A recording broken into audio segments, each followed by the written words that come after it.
Présidentielle 1974 à la télévision, le candidat écologiste René Dumont brandit un verre d'eau et explique: nous allons bientôt manquer de l'eau et c'est pourquoi je bois devant vous un verre d'eau précieuse. Près de 50 ans plus tard, en effet, l'eau manque au Chili, aux États-Unis, à Madagascar. Des méga sécheresses sont en cours. En France, on n'en est pas là, mais en ce début du mois de mai, une dizaine de départements ont déjà pris des mesures de restriction. Et puis la semaine dernière, une étude de chercheurs allemands et suédois nous enseignait que le cycle de l'eau douce était désormais menacé. Voilà pourquoi nous vous avons invité ce matin, Emma Aziza. Bonjour à vous. Bonjour. Vous êtes scientifique, hydrologue, c'est-à-dire que vous étudiez le cycle de l'eau. Vous êtes la fondatrice de Mayan. C'est un centre de recherche appliqué au changement climatique. Je vous invite, auditeurs d'Inter, à poser vos questions au 01 45 24 7000 ou via l'application France Inter et l'onglet Réagir. J'ai parlé à l'instant, Emma Aziza, de cette alerte sur le cycle de l'eau douce. Selon ces scientifiques, il s'agit de la 6e limite planétaire à avoir été franchie.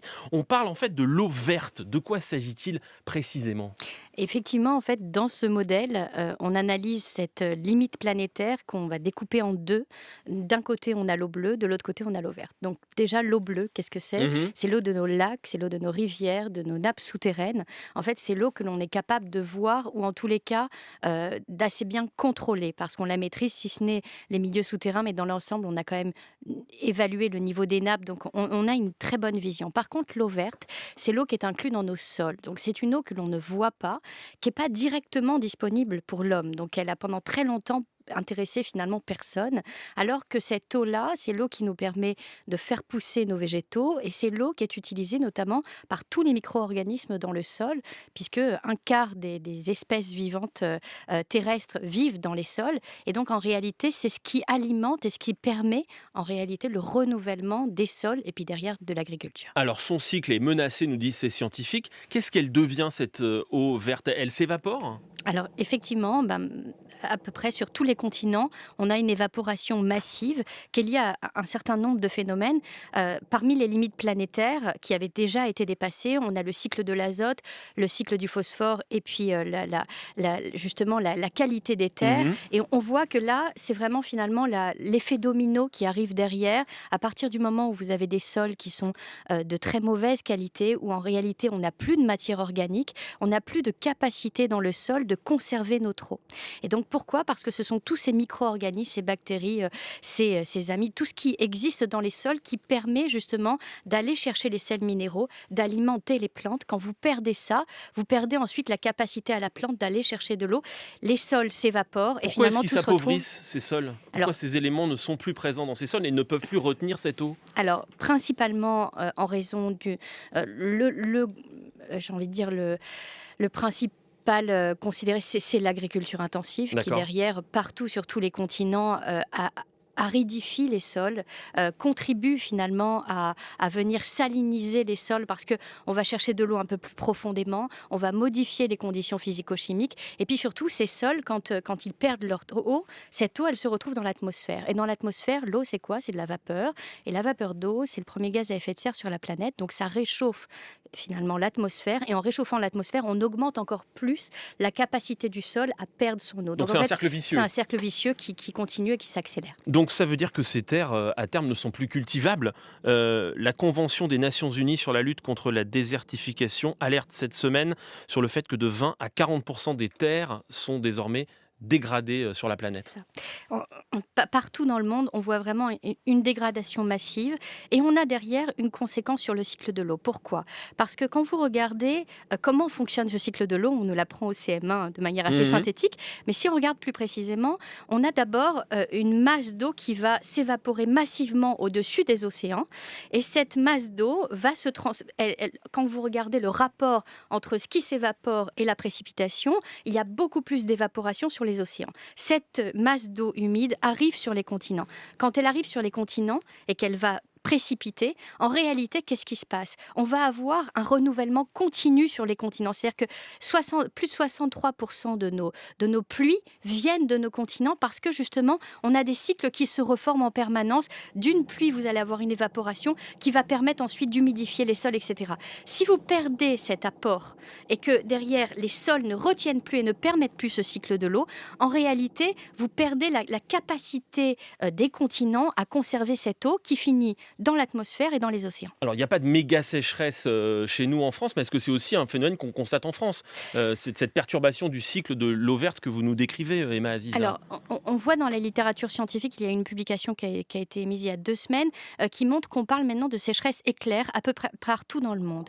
Quand on regarde en France et qu'on regarde les sécheresses qui s'instaurent depuis 2017, on voit qu'on démarre toujours l'année, le printemps, avec une situation plutôt excédentaire. C'est-à-dire qu'on a beaucoup d'eau, on est dans un pays tempéré, il pleut plutôt assez bien et on a d'assez bonnes recharges des nappes. Ce qui n'est pas le cas en ce moment. Donc on démarre en général de manière assez confiante. Sauf que dès qu'arrivent des vagues de chaleur et dès qu'arrivent des canicules, et on l'a vu en 2019, en une semaine, vous pouvez transformer la situation. On a ces sécheresses éclairs que l'on voit aujourd'hui très clairement en France et on a un territoire qui bascule. Sauf que cette année, on démarre en étant déficitaire. Parce que l'hiver a été très peu pluvieux. Il y a des déficits qui sont considérables. Déficit de pluie, moins 44% à Caen, moins 69% à Marseille. C'est ça. On a vraiment vécu depuis le mois de janvier, chaque mois déficitaire. À chaque fois, ce ne sont pas les mêmes territoires qui sont concernés. Le mois de janvier, on n'avait quasiment pas une goutte de pluie sur le pourtour méditerranéen. Au mois de février, c'était sur le pourtour atlantique. Vous voyez qu'à chaque fois, les choses évoluent, mais le constat est toujours le même. C'est qu'on a des températures qui s'élèvent, on a un cycle de l'eau qui s'accélère. Qui s'accélère, ça signifie quoi? On perd plus rapidement notre eau et ensuite on va la retrouver cette eau parce qu'elle ne reste pas dans l'atmosphère, elle est instable et on va la retrouver sous la forme de précipitations diluviennes ailleurs. Alors là, je vais revenir sur l'eau bleue que vous définissiez au début de notre entretien, Emma Aziza. Est-ce qu'il faut craindre dans notre pays des ruptures d'alimentation en eau potable, par exemple, dans les prochains mois ou dans les prochaines années? Alors, ça paraissait encore il y a 5 ans un scénario de science-fiction et on voit très bien qu'avec les sécheresses historiques qu'on a vécues en 2017, 2018, 2019 et 2020, on a eu de plus en plus de territoires qui se retrouvaient en manque d'alimentation, alimentés par des camions-citernes. Aujourd'hui, ça devient quelque chose de constant. Alors, c'est finalement, tout le monde n'est pas logé à la même enseigne, hein, puisqu'il y a vraiment des territoires qui vont avoir des nappes extrêmement fragiles, qui vont avoir des niveaux très bas beaucoup plus rapidement. Et quant à d'autres qui, je pense par exemple au bassin parisien, où on a une nappe fossile profonde qui, elle, est extrêmement stable et qui pourrait tenir plusieurs années de sécheresse. Donc en fin de compte, on n'est pas vraiment équitable Mais face certaines à la villes question de l'eau. françaises alimentées par des camions-citernes, C'est le cas. C'est le cas partout en France. J'étais encore l'année dernière sur le terrain dans l'Aude où vous aviez que 2 heures d'eau par jour. Donc c'est quelque chose qui arrive et qui arrive de manière de plus en plus importante. Ça, c'est l'eau qui est dans nos sols et qui alimente notre robinet. Mais la question de l'eau, elle est beaucoup plus large parce qu'en réalité, l'Européen moyen que l'on est consomme entre 5 000 et 7 000 litres d'eau par jour. par jour. Par jour. Et donc, il ne Mais la on ne boit pas consomme 5 pas. 000 litres au en- verre d'eau. Alors non, effectivement, et c'est pas en prenant des douches tous les jours qu'on va améliorer cette situation. C'est vraiment la question de notre assiette, de la manière dont on s'habille, de ce que l'on achète. C'est ce que l'on appelle de l'eau virtuelle, et cette eau est cachée partout dans tous nos modes de consommation, et c'est de l'eau qui est utilisée ailleurs. Le problème, c'est que cette eau qui était jusque-là assez présente ailleurs et qu'on retrouve dans tous nos supermarchés, derrière tous les produits que l'on consomme, elle est en train d'être perdue sur tous les continents aussi. Donc les sécheresses d'ailleurs commencent à avoir des impacts directement chez nous. Donc la clé, c'est l'agriculture, si je vous comprends bien. La plus grande clé, effectivement, c'est l'agriculture parce que 93% de l'eau mondiale est utilisée à des fins agricoles. Donc, effectivement, c'est la clé pour déjà permettre à nos terres de retrouver de la matière organique, de retrouver ces cycles et de rééquilibrer. Parce qu'on est dans un déséquilibre complet. Quand on parle de dépassement de limites planétaires, ça ne veut pas dire que du jour au lendemain, tout s'arrête. Ça signifie qu'on bascule dans un moment où on est dans l'inconnu. C'est-à-dire on navigue dans un territoire où on ne sait pas ce qui va se passer et on ne connaît pas, on ne maîtrise plus les effets dominos. C'est ce vers quoi on est en train de tendre actuellement. Est-ce qu'on peut, si je comprends bien, il faut changer de modèle agricole, c'est ce que vous nous dites, Emma Aziza, mais il faut aussi alimenter, nourrir 7, 8, 9 milliards d'humains. Est-ce que les deux sont compatibles? Alors ça, c'est un vrai problème à l'échelle planétaire parce que si tout le monde suivait notre modèle d'alimentation carnée, effectivement, on ne tiendrait pas longtemps. Pourquoi? Parce que on a quand même de la chance, enfin, qu'une grande partie des continents mangent plus de poulet que de viande rouge. Je vous explique pourquoi.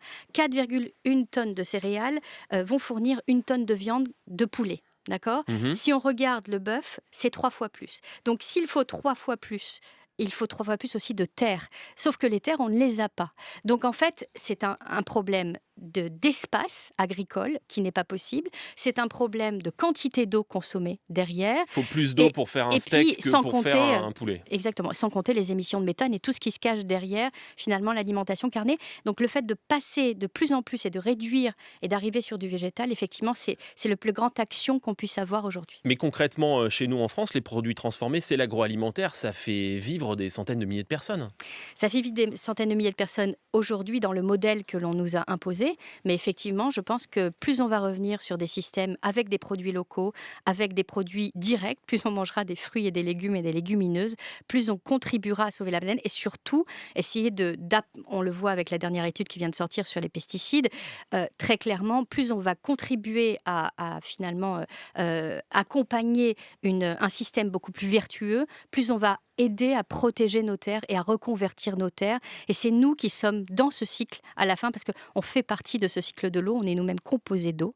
On a besoin d'eau dans tout ce que l'on consomme, mais nous-mêmes, finalement, nos cerveaux, au moment où on se parle, on a plus de 80% d'eau. Donc, en fait, il faut comprendre qu'on est à l'intérieur de ce cycle. Continuer à produire pour tous et aussi à des prix corrects.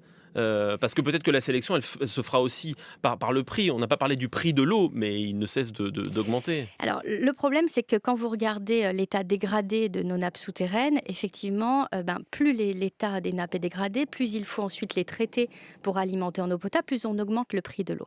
Il y a quelque chose qui, à un moment donné, ne fonctionne pas. C'est-à-dire qu'il faut revenir à la source, arrêter justement ces pollutions massives, notamment des différentes formes de pesticides, mais de métaux lourds, tout ce que l'on retrouve dans nos nappes. Aujourd'hui, rien qu'en France, on a 35% de nos nappes qui sont dans un état médiocre. Donc, et encore, on est en France, on n'est pas en Inde ou en Afrique. Ce qui est dû aussi aux pratiques des années 60 et 70. Ce qui est dû à nos pratiques aujourd'hui encore, puisqu'on voit très bien de toute façon, tout ce qui se passe dans nos vies se retrouve dans nos rivières. On retrouve nos hormones, on retrouve nos pesticides, on retrouve nos vaccins, tout ce que l'on consomme, nos antibiotiques, tout ce que l'on consomme se retrouve dans nos rivières et ensuite se retrouve dans nos nappes. Donc on voit très bien que nos modes de vie, finalement, vont avoir un impact direct. Et quand on regarde de plus près, on se rend compte que beaucoup de produits qui sont censés être interdits en Europe se retrouvent quand même dans nos rivières. On peut se poser des questions. Les questions des auditeurs de France Inter. Pour vous, Emma, Aziza, nous accueillons Benjamin qui nous appelle de Saint-Ouen. Bonjour Benjamin. Bonjour France Inter, bonjour Madame Aziza. Un rapport, déjà il y a les OGM certains OGM agricoles limitent la consommation d'eau, mais ça on l'évoque pas. Et surtout il y a une question, c'est que depuis quelques années, le Centre Copernicus européen d'études du climat constate qu'il y a une baisse des vents en Europe qui n'est pas expliquée, qui n'est pas explicable pour l'instant. Et est-ce que cela influe sur la régénération des sols via les pluies? Puisque s'il y a moins de vent, il y a forcément moins de migration de nuages. Et s'il y a moins de nuages, il y a moins de pluie. Merci Benjamin pour cette double question, si je puis dire. Emma, Aziza vous répond. Alors, effectivement, les vents sont cruciaux dans cette logique de cycle de l'eau. Pour vous donner un exemple, lorsque vous allez recevoir des entrées maritimes et qu'on va avoir des pluies sur Brest, ça permettra par des boucles de rétroaction et de ces vents qui font rentrer ces masses d'air humide. C'est quoi les boucles de rétroaction? C'est-à-dire vous avez des boucles en fait comme ça de pluie. Vous faites rentrer les pluies dans les territoires. Donc les pluies de Brest vont permettre d'avoir des pluies à Strasbourg. Si vous changez le sens des vents ou si vous arrêtez les vents, vous arrêtez ce que l'on appelle cet effet de continentalité qui permet de faire rentrer cette humidité et ensuite de la conserver. C'est ce que l'on est en train de perdre parce que effectivement, depuis 5 ans, on a de plus en plus de périodes anticycloniques, donc de beau temps. Mais finalement, quand vous avez un anticyclone, vous changez le sens des vents. Et quand je vous donne un exemple à l'échelle mondiale, on a le Brésil et la Namibie. On est exactement sur la même latitude. Oui. La Namibie, il y a 6000 ans, on était encore dans une forêt luxuriante. Aujourd'hui, c'est un désert. Pourquoi? Parce que le sens des vents a changé. Parce que l'humidité part des continents et va vers les océans, alors que au Brésil, géant de l'eau, on reçoit l'humidité des océans qui rentre dans les terres et qui ensuite permet justement d'être récupérée. Il y avait aussi une petite incise dans la question de Benjamin. Les OGM permettent pour certains de limiter la consommation de l'eau. Est-ce que c'est vrai? Et est-ce qu'il faudrait peut-être en utiliser davantage en agriculture à rebours de certains combats environnementaux, pour tout dire? Alors, effectivement, on voit très bien que les avancées sur le plan génétique nous permettent d'avoir des espèces espèces qui sont de plus en plus résistantes à la sécheresse. Par contre, si vous avancez sur le plan génétique, mais que vous n'intégrez pas la question de la qualité des sols, de la qualité de l'eau à l'intérieur des sols, et qu'on passe à côté finalement de tout ce qui est essentiel, évident, de solutions fondées sur la nature, que ce soit les haies, les bosquets, l'ombre que l'on va créer, le fait de conserver, en fin de compte, ce système cohérent, on passe complètement à côté. Donc la génétique ne va pas tout résoudre, il faut remettre de la cohérence, de la conscience, et par contre, on peut y arriver massivement, à condition de modifier aussi nos modèles, parce que dans les pays de l'OCDE... Donc modifier les modèles, mais aussi prendre en compte la génétique, c'est ce que je comprends. Oui, mais dans les pays de l'OCDE, 70% de notre alimentation nourrit le bétail. Donc, à partir du moment où on réduit la part carnée, on va avoir plus d'espace pour nous nourrir, nous, directement. Et c'est ça, la résilience alimentaire qu'il faut créer aujourd'hui. Interpellation de Florence sur franceinter.fr. J'ai l'impression que la gestion de l'eau de ville est un impensé de la transition écologique. Qu'en pensez-vous? À Singapour, ils recyclent les eaux usées. Est-ce que c'est quelque chose qu'on pourrait faire en France? Et si on ne le fait pas aujourd'hui, pourquoi? Alors, c'est quelque chose qui est de plus en plus développé. On voit qu'on a des champions de la réutilisation des eaux usées sur le plan agricole dans certains pays. En France, on en est vraiment au balbutiement. Mais effectivement, quand vous voyez, ne serait-ce que l'eau qui est utilisée par les villes pour arroser, pour nettoyer les villes, on peut vraiment réutiliser de l'eau qui a été traitée, mais qui n'a pas utilisé des traitements lourds pour des niveaux de potabilité. Donc l'eau non potable, on pourrait l'utiliser pour arroser. C'est une des solutions. Et c'est une des voies qui est envisagée clairement parce que ensuite cette eau elle est récupérée dans les sols. Par contre, dans ce contexte des villes, il faut désimperméabiliser massivement les villes. Il y a ces modèles de villes éponges et je crois qu'on pourrait aller très très vite en France quand on regarde toutes les grandes agglomérations pour justement venir débitumer, désimperméabiliser, permettre à l'eau d'être récupérée dans les sols. Ça crée des îlots de fraîcheur pour faire face aux canicules et ça limite les risques d'inondation. Donc ça a des impacts directs. Question de Bastien au standard de France Inter. Bonjour Bastien. Oui, bonjour. Nous vous écoutons. Oui, je voulais poser la question. En fait, ne va-t-il pas y avoir un problème de compatibilité entre l'accentuation du problème de l'eau et les projets de construction de centrales nucléaires à venir? Sans parler également aussi des bassins de rétention agricoles et puis une hydro-migration aussi qui va être en augmentation, je pense. Réponse d'Emma Aziza. Alors, moi, j'ai écouté les débats sur la question du nucléaire et sans rentrer dans les détails de la gestion des déchets, la gestion du fait que ce soit justement une solution décarbonée facile, je crois qu'il faut aujourd'hui, lorsqu'on regarde les solutions énergétiques, regarder sur quoi elles se fondent. À partir du moment où vous avez le nucléaire qui est fondé sur l'utilisation de l'eau, on a besoin d'une rivière, on a besoin de refroidir les centrales. On utilise massivement de l'eau, même si une partie sert dans les circuits de refroidissement a été rejetée dans le milieu. Il faut comprendre que à partir du moment où on a des projections climatiques qui nous montrent que nos principaux cours d'eau vont diminuer drastiquement en termes de débit, on ne peut plus s'appuyer sur ces modèles. Ça marche pour ce système-là, ça marche aussi pour les barrages hydroélectriques. Je vous donne un exemple. La Chine, l'année dernière, a vécu une de ses pires sécheresses historiques. On s'est retrouvé avec moins 80% de débit dans les principaux fleuves, donc arrêt direct des centrales hydroélectriques. Si on n'a plus d'électricité par ces barrages, il faut aller la chercher ailleurs. On a été la chercher massivement dans le charbon. Le problème, c'est que le charbon utilise aussi massivement de l'eau. Donc la solution de la Chine, ça a été finalement de se retourner vers le gaz naturel liquéfié, qu'elle a été cherchée au Qatar. Pourquoi? Parce que la Chine n'est pas directement au bout des gazoducs russes, contrairement à l'Europe. Et donc, c'est là qu'on voit aussi à quel point la question de l'eau, c'est une question géopolitique derrière, parce qu'il y a un intérêt direct à la Chine, finalement, de pouvoir être alimentée par ces gazoducs. Et donc, finalement, quand on regarde les sécheresses dans le monde, on comprend mieux aussi toute cette répartition et toutes ces tensions géopolitiques. Donc, limite, voire très forte réserve sur le nucléaire, l'hydroélectrique, moins de vent, donc ça veut dire que l'éolien est peut-être lui aussi en difficulté. Le gaz de schiste, mauvais pour l'environnement. Qu'est-ce qu'il nous reste? Il nous reste le solaire. Il nous reste le solaire et l'éolien dans des zones justement qui conservent des couloirs de vent importants. Je crois que ce sont les deux sources, en tous les cas, sur lesquelles on peut le plus s'appuyer dans un contexte de changement climatique. Question de Marie-Hélène qui réagit à vos propos, notamment notamment sur la viande. Marie-Hélène nous dit « Je suis agricultrice, je suis d'accord sur le signal d'alerte proposé par votre invité, mais je bondis quand on pointe sans distinction la viande bovine. Je rappelle que dans un élevage de qualité française, le bœuf se nourrit d'herbes de prairie qui stimulent la présence, dit-elle, de matière organique dans le sol. On ne fait pas de céréales sans apport de matière organique animale. Il nous faut aussi des herbivores dans notre agriculture. » En fait, je suis complètement d'accord. Et la question, c'est pas de pointer du doigt la viande de l'Aubrac ou des viandes qui justement ont un système vertueux. On peut continuer à manger ce type de viande. Je parle de viande à l'échelle mondiale, d'agriculture intensive. Je parle du fait qu'on a plus de 4 milliards de têtes de bétail dans le monde. Et donc, quand vous mettez dans la balance tout le bétail dans le monde et que ensuite tous les êtres humains réunis et tous les animaux sauvages et domestiques, on a une part plus lourde pour le bétail. Je crois qu'on doit se poser à un moment donné des questions. On ne peut plus continuer une humanité en mangeant des hamburgers tous les jours parce que ça ne fonctionne plus, parce qu'on ne trouvera pas l'eau ni l'énergie nécessaire pour alimenter ce système et encore moins les terres pour le permettre. Mathieu nous demande est-ce que ça sert à quelque chose de faire attention à sa consommation d'eau courante ou pas du tout ? Oui, ça sert à quelque chose parce que ça va permettre directement en fait de ne pas solliciter la nappe à laquelle on est directement connecté. Donc plus on va limiter, plus on va économiser l'eau, plus on va permettre de moins solliciter la nappe, plus on tiendra durant la période estivale. Le problème aujourd'hui, c'est que l'eau paye l'eau. Ça veut dire quoi ? Ça signifie que les politiques aujourd'hui qui sont mises en œuvre, que ce soit le système privé ou public, fait que on va récupérer des financements grâce à l'eau que vous consommez pour ensuite entretenir les réseaux, les canalisations, etc.